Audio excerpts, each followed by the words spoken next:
ॐ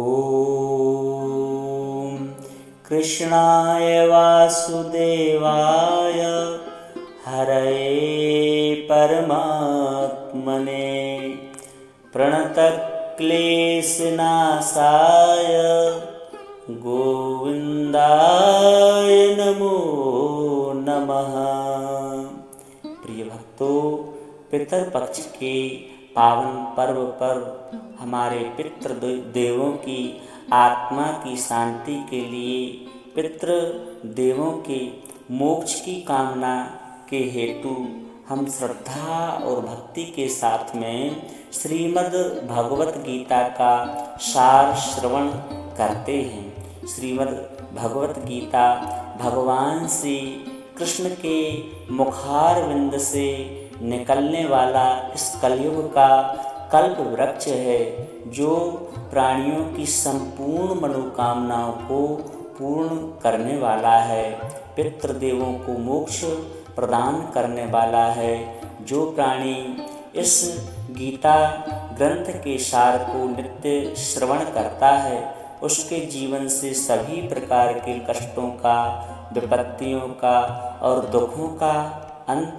हो जाता है। महाभारत युद्ध आरंभ होने के ठीक पहले भगवान श्री कृष्ण ने अर्जुन को जो उपदेश दिया वह श्रीमद् भगवत गीता के नाम से प्रसिद्ध है। यह महाभारत के भीष्म पर्व का अंग है। गीता में 18 अध्याय और 700 श्लोक हैं। गीता की गणना प्रस्थानत्रय में की जाती है, जिसमें उपनिषद और ब्रह्म सूत्र भी सम्मिलित है।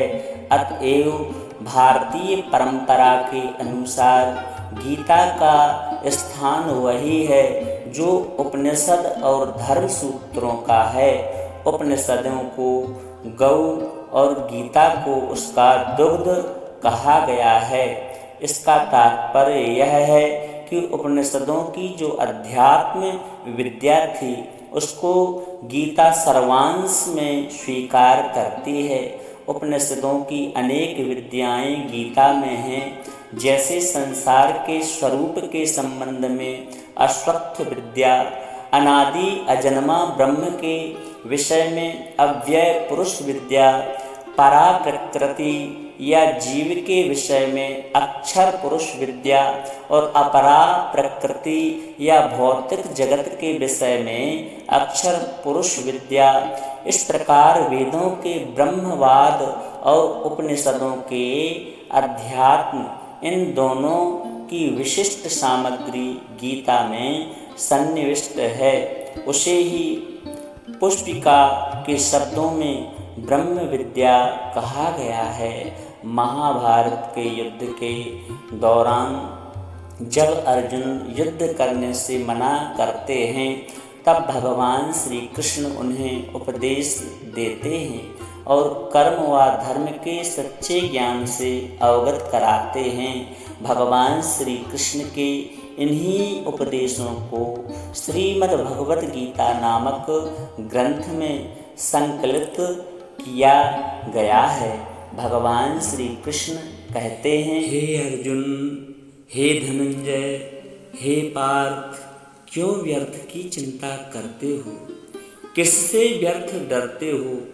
कौन तुम्हें मार सकता है? आत्मा ना पैदा होती है, ना ही मरती है। जो हुआ वह अच्छा हुआ, जो हो रहा है वह अच्छा हो रहा है, जो होगा वह भी अच्छा ही होगा। तुम भूत का पश्चाताप ना करो, भविष्य की चिंता ना करो। वर्तमान चल रहा है, तुम्हारा क्या गया जो तुम रोते हो? तुम क्या लाए थे जो तुमने खो दिया? तुमने क्या पैदा किया था जो नाश हो गया? ना तुम कुछ लेकर आए, जो लिया यहीं से लिया, जो दिया यहीं पर दिया, जो लिया इसी भगवान से लिया, जो दिया इसी परमात्मा को दिया।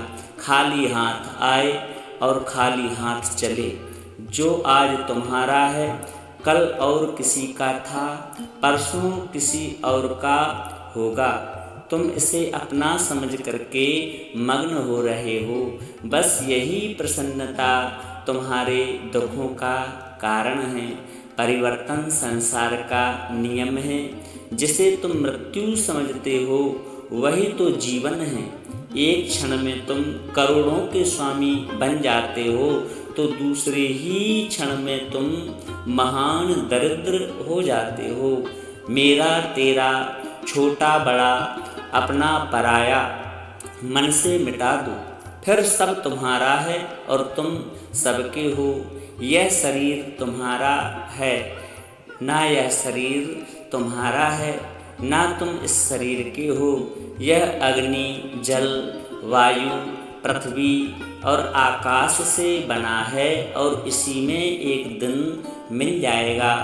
परंतु आत्मा स्थिर है, आत्मा अजर और अमर है। फिर तुम क्या हो? तुम चिंता क्यों करते हो? तुम अपने आप को भगवान को समर्पित कर दो। यही सबसे उत्तम सहारा है। जो इनके सहारे को जानता है वह भय, चिंता और शोक से सर्वदा के लिए मुक्त हो जाता है। जो कुछ भी करता है वह परमात्मा को समर्पित कर देता है। जो कुछ भी तू करता है उसे भगवान को अर्पण करता चल। ऐसा करने से तू सदा जीवन मुक्त का आनंद अनुभव करेगा। इस प्रकार से भगवान श्री कृष्ण के मुखारविंद से निकले हुए कुरुक्षेत्र के मैदान में ये दिव्य वचन हैं। आपको यदि भगवान श्री कृष्ण की यह दिव्य वाणी पसंद आई हो तो चैनल को सब्सक्राइब अवश्य करें। वीडियो यदि पसंद आया हो तो दिल से लाइक करें और कमेंट में जय श्री राधे, जय श्री कृष्ण अवश्य लिखें।